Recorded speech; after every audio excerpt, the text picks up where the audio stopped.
This review is brought to you by Full Sail University. So here we are, our second new console in as many weeks.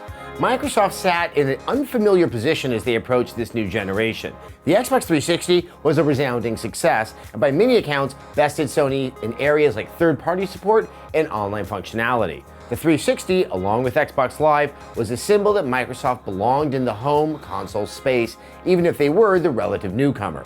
But since the announcement of the Xbox One in May, Microsoft's ascension into the next generation has been a stumble, replete with convoluted and constantly changing messaging, a major executive departure, and the general sense that Microsoft was abandoning that which gave them so much success, the hardcore gamer.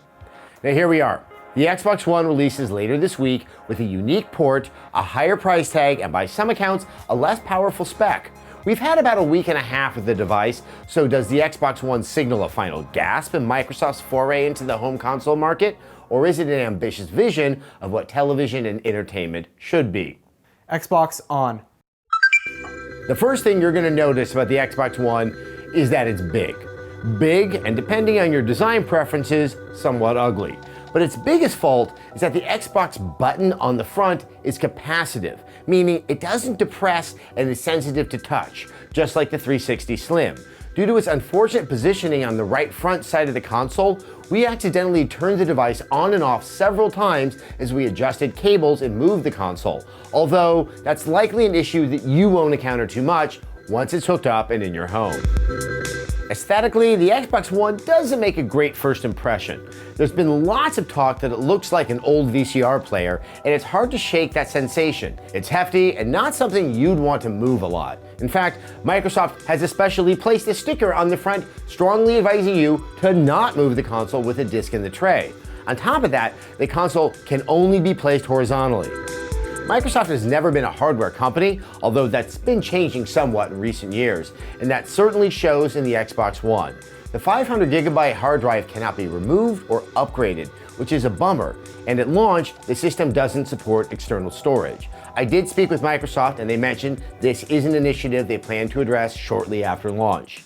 It will take some time to reach the storage limit on the hard drive, but it's unclear where you can check on how much space is already taken up.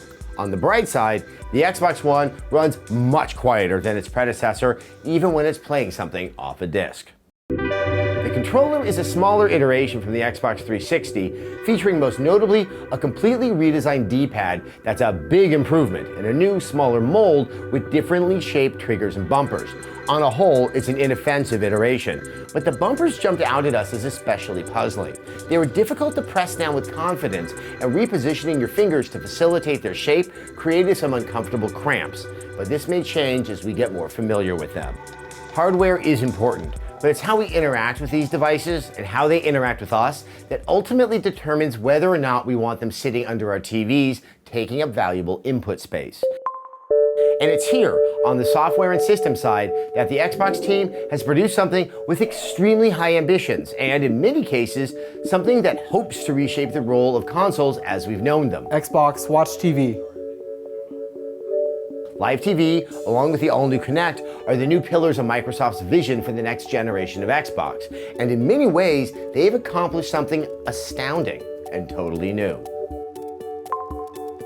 At first glance, the operating system is very reminiscent to the late Xbox 360 dashboard or Windows 8's new Don't Call It Metro design.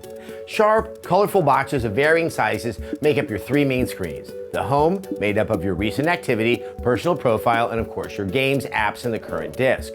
To the left is your pins, a custom assortment of top games, apps, artists, and web pages of your choosing. And to the right is the store, with custom fronts for games, movies, and TV, music, and apps.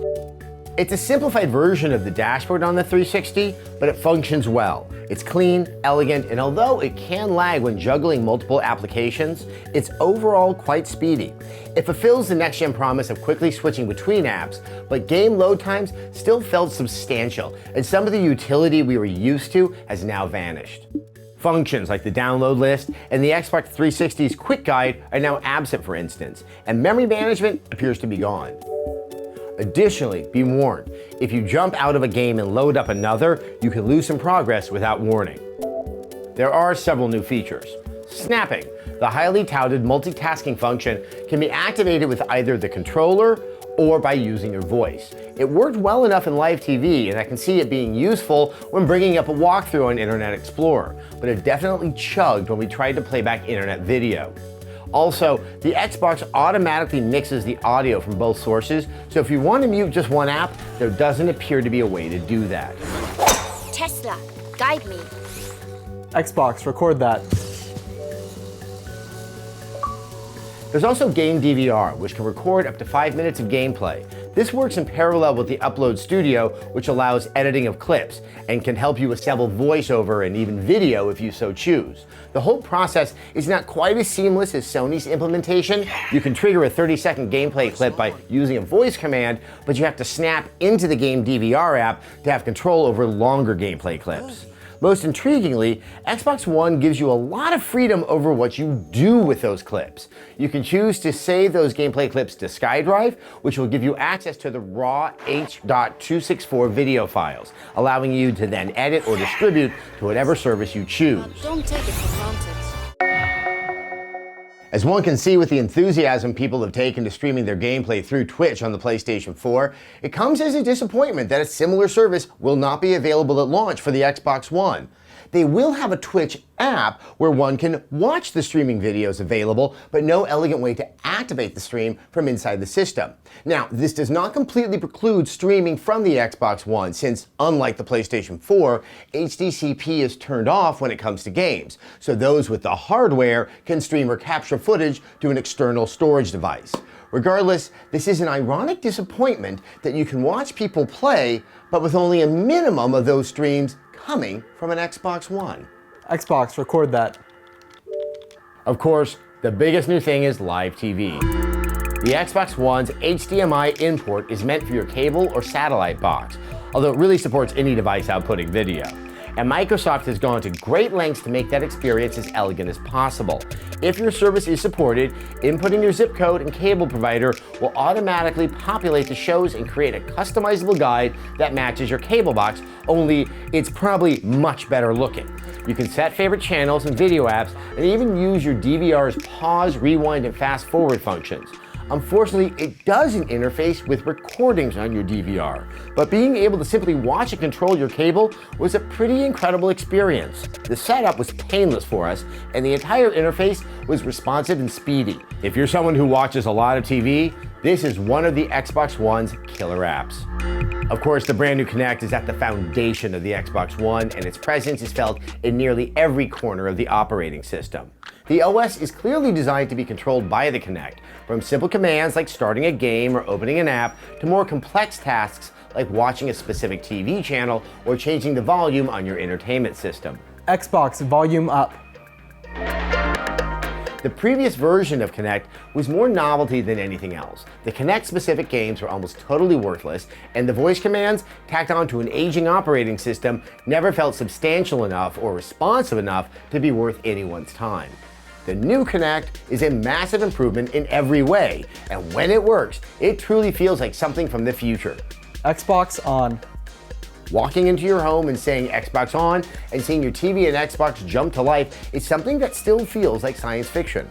Aside from a brand new camera and microphone array, the Kinect is also a giant IR blaster, which is how it can communicate with the rest of your home theater setup. There are voice commands for literally every aspect of the experience, from starting games to toggling game DVR to turning on snapping to starting a Skype call. The Xbox One is covered in Kinect sauce, and they work. Mostly. Xbox, go to my games. The Kinect responds to specific commands determined by the Xbox team, and it doesn't parse natural language, like Siri or Google Now. So to start a game, you have to say the complete name with the specific task. Xbox, play Forza. Xbox, play Forza. Xbox, go to Forza Motorsport 5.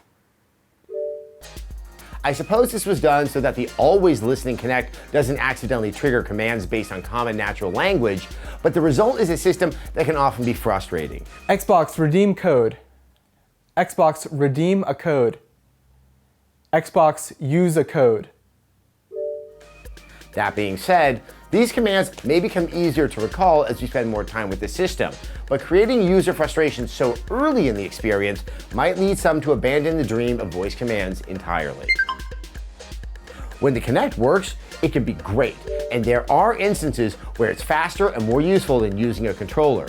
Redeeming a code is actually one of them, as that command is hidden a few levels deep in the operating system, requiring you to jump through several menus if you want to use a controller. Similarly, switching between games on the fly as well as snapping apps can be a breeze with the Kinect, and saves time over using the Xbox's home button and searching for what you want.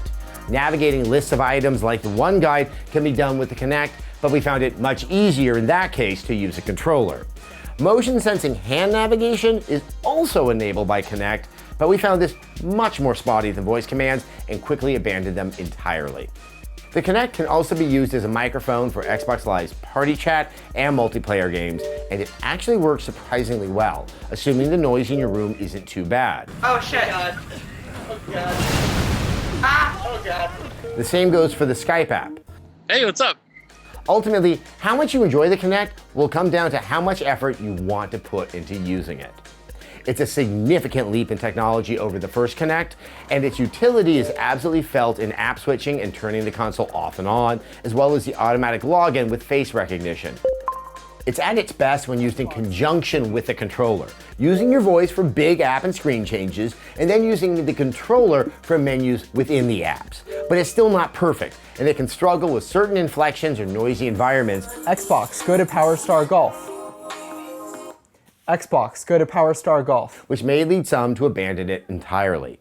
And if you're not comfortable with a camera and microphone array sitting in front of your TV waiting on your commands, well then, nah, it's not going to be for you. The Xbox One requires all games be installed to the hard drive, and given the massive size of those titles, this process can be quite lengthy. Thankfully, you can start playing some games as they're downloading and installing, although when that occurs depends on the title. Isn't that the whole point? All clear. Ultimately, Microsoft's vision for Xbox One is daring. It's a game console, and a good one at that, but it's also hoping to be the only entertainment device you need in your living room, and it's trying to create an entirely new framework for UI and navigation based on your voice. The execution is almost there, but it's certainly not perfect. And whether or not the Xbox One's more expensive price tag is for you depends entirely on what you're looking for. Its main competitor, the PlayStation 4, is a clear iteration on last generation's gaming consoles. And with its cheaper price tag, that's what a lot of gamers want. But if you're an avid TV watcher or someone who wants to Skype with grandma on the couch, the Xbox One has a lot of potential. It's not without compromise, with its sometimes working voice commands, having to resort to your cable box's remote to access recorded TV shows, and an OS that obfuscates some utilities if you prefer to use a controller. But for many people, what it brings to the table will outweigh those sacrifices. When it works, the Xbox One offers a fresh, interactive experience that feels next-gen, and there's little reason to doubt that these aspects will be refined and iterated over time. And if you only care about games, well then, you can pin all your favorite games to the main hub and never worry about the other stuff. The ability of Microsoft to court third parties and curate a stellar gaming library remains to be seen. But for now, the Xbox One is a compelling platform with inventive ideas and lots of potential. But it's also a walking contradiction. It's a device built around new media, supporting video apps, live video chat, and custom gameplay videos. But one of its primary features is also a lifeline to old media, to live television. And what value does that really bring outside of news and sports? Everything else is already being delivered in a much more consumable and better designed way through apps like Hulu, Netflix, and HBO Go. Microsoft is betting big on live TV staying relevant over the next decade, and we'll have to wait and see if that pays off. Alright, so that's what we think of the Xbox One at this point. Obviously, these consoles are rapidly changing beasts, and how we feel about them will also change over time. So we'll be doing check-ins and recaps as we spend more time with both the Xbox One and the PS4. And if you're curious why we did such an in-depth review of the Xbox One and not the PS4, it's simply because we, along with most of the gaming press, had significantly more time with the Xbox One's final hardware and software. Look for our updated impressions in the weeks and months to come, but for now, stay tuned for the rest of our Xbox One coverage this week, including our 3-hour live special on the eve of the Xbox One's launch, from 9 p.m. Pacific to midnight. That'll be at youtube.com/rev3games and twitch.tv/rev3games. And with that, let's take a moment to thank our sponsor, Full Sail University. Have you ever thought about making games? Well, whether you're interested in programming, art and animation, story creation, or even producing games, there is a game degree program at Full Sail University to fit your needs. Full Sail grads have worked on a ton of huge titles, including Assassin's Creed 4, Black Flag. And if you're looking for an online program, Full Sail's Game Art and Game Design Bachelor's degree programs give you the ability to earn your degree from anywhere in the world. Visit fullsail.edu/rev3games to learn more.